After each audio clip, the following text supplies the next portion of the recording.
सरगवा गांव की कहानी एक अनसुलझा रहस्य है। उस गांव के पास टीले पर खड़ी थी ठाकुर हवेली, जिसे लोग डरावनी कहानियों के लिए जानते थे। हवेली की खिड़कियों से झांकते खंडहर और घने अंधेरे में गूंजती रहस्यात्मक आवाजें किसी को भी भयभीत कर सकती थीं। लोग कहते थे कि वहां रात को चीखें सुनाई देती थीं, जो कि लंबे समय से रुके हुए आत्माओं के बच्चे तो दूर, बड़े भी उस दिशा में देखने से कतराते थे।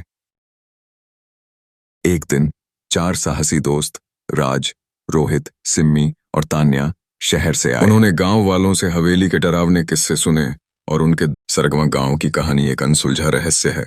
उस गांव के पास टीले पर खड़ी थी ठाकुर हवेली, जिसे लोग डरावनी कहानियों के लिए जानते थे। हवेली की खिड़कियों से झांकते खंडहर और घने अंधेरे में गूंजती रहस्यात्मक आवाजें किसी को भी भयभीत कर सकती थीं। लोग कहते थे कि वहां रात को चीखें सुनाई देती थीं, जो कि लंबे समय से रुके हुए आत्माओं की कहानी कहती थीं। यह सुनकर गांव के बच्चे तो दूर, बड़े भी उस दिशा में देखने से कतराते थे। एक दिन 4 साहसी दोस्त राज, रोहित, सिम्मी और तान्या शहर से आए। उन्होंने गांव वालों से हवेली के डरावने किस्से सुने और उनके दिल में साहसिकता का भूत जाग उठा। राज ने कहा, डरने की कोई बात नहीं है, ये सब केवल अफवाहें हैं। हम रात वहां बिताएंगे और सब कुछ रिकॉर्ड करेंगे। लेकिन गांव के पुजारी ने उन्हें चेतावनी दी, उस हवेली की दीवारें बोलती हैं बेटा, वहां कोई जाता है वह लौटता नहीं। पुजारी की बातों को अनसुना करते हुए चारों दोस्तों ने राजस्थान के वीरान कुम्हेरगढ़ गांव में बसी राजपुर हवेली समय के चक्र में एक रहस्य बुनती जा रही है। हवेली के टूटे फाटक, बेजान दीवारें और धूल से भरे आंगन जैसे दीवाने अतीत को बयां कर रहे हों।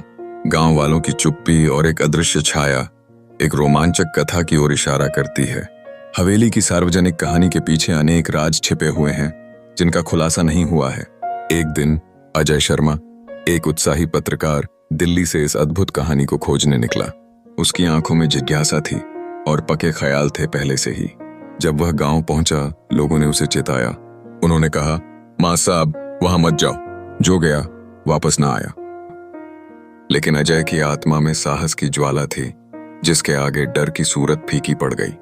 हवेली के पास पहुंचते ही अजय ने उसके विशाल दरवाजे को खोलकर अंदर कदम रखा। देखते ही देखते उसे अजीब सी ठंडक ने अपने घेरे में ले लिया। बाहर की तेज धूप के